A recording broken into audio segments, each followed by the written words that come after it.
Bonjour, je suis Joëlle Millon, assistante de service social. Ces vidéos sont faites pour vous apporter quelques lumières sur l'environnement social français. Elles ont pour but de vous aider concrètement. Ce contenu est complètement indépendant de tout financement extérieur et c'est une initiative personnelle pour que mes compétences aident un maximum de personnes. Je vais maintenant vous aider à remplir le dossier auprès de la MDPH pour un enfant qui vit avec un handicap.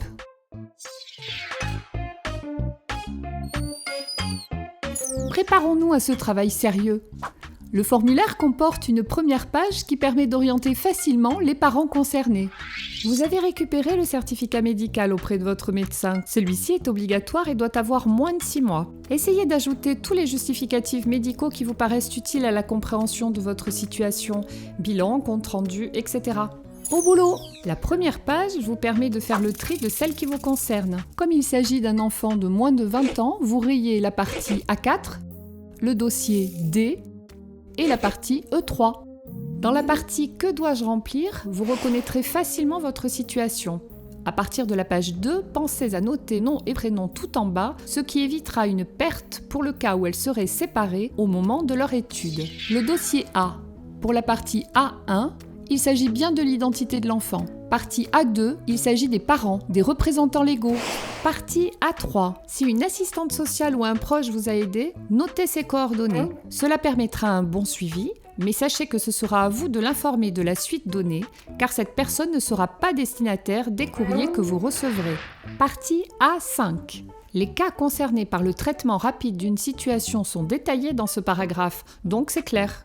La page 4, ou la dernière page du dossier A, constitue la fin de la demande proprement dite. C'est donc là que vous trouvez la date et la signature, ainsi que la liste des pièces à joindre au dossier. Il est possible que le médecin n'ait pas rempli le certificat comme vous le souhaitiez. Dans ce cas, vous pouvez cocher cette case, puis expliquer ce qui s'est passé. Si vous souhaitez être reçu par la Commission des droits et de l'autonomie des personnes handicapées pour parler de votre enfant, ne demandez pas la procédure simplifiée en bas de la page 4.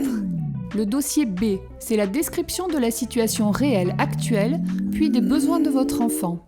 La page 5 ne présente pas de soucis particuliers, gardez juste en tête que vous parlez de votre enfant. En haut de la page 6, notez bien ceux dont vous bénéficiez actuellement et réellement. Les frais qui restent à votre charge peuvent être de tout ordre, couches, appareils auditifs, consultations chez un psychologue, médicaments non remboursés. Il faut bien entendu qu'ils aient un lien avec votre handicap. Partie B2, le travail d'analyse de vos besoins que je vous ai conseillé dans l'épisode 3 va vous permettre de remplir facilement ces cases. En B3, vous allez pouvoir détailler vos souhaits tels que vous les avez listés. Page 8. Un grand cadre est prévu pour préciser vos attentes. Alors là, je vous demande d'attendre s'il vous plaît pour le remplir. Nous y reviendrons. L'amendement Creton en janvier 89 a constitué une avancée considérable pour les placements des jeunes en établissement. Avant cela, existait un âge limite au-delà duquel les jeunes devaient obligatoirement quitter leur établissement, souvent un institut médico-éducatif. Depuis l'amendement, tant qu'un placement n'a pas été accordé par la CDAPH, le jeune peut rester dans son ancien établissement. Il est donc important de le savoir et les associations de parents d'enfants handicapés peuvent vous soutenir dans vos démarches. En bas de page, les justificatifs demandés.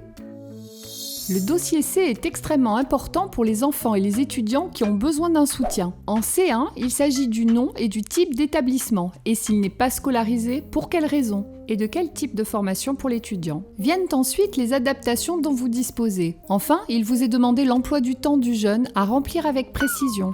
En C2 seront détaillés par vos soins ses besoins dans 4 domaines essentiels. La partie C3 vous permet de présenter vos attentes et le cadre libre en bas de la page de bien les détailler. Le GEVASCO, dont il est question au milieu de la page 12, est le fil conducteur pour l'adaptation de l'enfant au cours de sa scolarisation. La première demande que vous allez faire déterminera l'action des enseignants en relation avec la MDPH pendant la première année, d'où son importance. Si votre enfant est en crèche, vous pouvez demander au médecin de la structure de le remplir avec vous afin de préparer l'entrée en maternelle. S'il est déjà à l'école, elle se fera avec le directeur.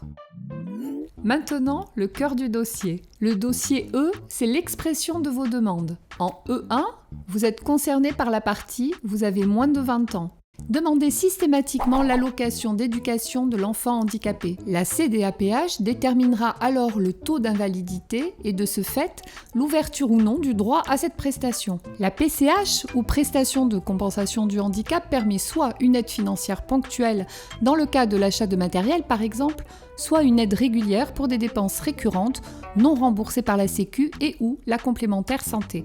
Les cartes Mobilité Inclusion comportent 3 mentions: invalidité, priorité pour personnes handicapées, stationnement pour personnes handicapées. Mon conseil, demandez systématiquement la carte d'invalidité. Comme pour l'AEEH, l'enfant en bénéficiera si le taux qui est déterminé le permet. Cochez CMI stationnement si vous en avez besoin pour vos déplacements en voiture lorsque vous transportez votre enfant. Si un aidant familial soutient l'enfant ou le jeune au quotidien dans votre foyer, cochez cette case. Il bénéficiera de cotisations qui lui permettront d'augmenter ses trimestres pour sa propre retraite. Le E2 sera coché si vous avez besoin d'un parcours de scolarisation dans un établissement ou par un service médico-social.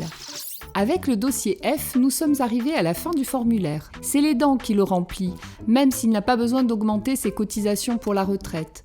En effet, vous verrez qu'il est possible d'exprimer d'autres besoins qui, selon la gravité de l'état de santé, pourront donner lieu à un soutien.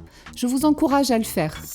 En conclusion, revenons sur la page 8 que nous avions laissée vide. Dans ce cadre, évitez de répéter ce que vous avez déjà détaillé et concentrez-vous sur votre vision des mois et des années qui viennent pour votre enfant. Vous pouvez y expliquer aussi ce que vos demandes, si elles sont acceptées, changeront dans la vie quotidienne du jeune et de la famille. Par exemple, être accompagné à l'école permettra une meilleure intégration et augmentera l'estime de soi de votre enfant. Obtenir une PCH soulagera votre budget des dépenses liées au handicap.